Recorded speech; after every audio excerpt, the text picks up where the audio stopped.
यहाँ बड़ी दूर दूर से लोग आते हैं और यहाँ तक के जो पड़ोसी देश है पाकिस्तान। এটা হচ্ছে গোপীনাথ জি, ডান দিকে 3-4 दिन জাহ্নবা মাতা, বাদিকে রাধারানী। ওপরে রাসলীলা সিনটা না, ওই যে রাস করছে আর এটা জাহ্নবা মা আর এদিকে রাধারানী। আমাদের এখানে পূজারী বাবা বসে আছেন। আর একটা জিনিস খেয়াল করুন, এখানে মায়েরা, ব্রজবাসী মায়েরা বিকেলবেলা হলে সব মায়েরা একত্রিত হয়ে হরিভজন করে, ভগবানকে ভজন শোনায়।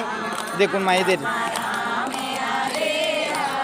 আমরা এর থেকে শিক্ষা পাই ব্রজবাসী মায়েরা কীভাবে ভগবানকে খুশি করার চেষ্টা করে, আর আমরা নিজেদের মধ্যে ব্যস্ত থাকি।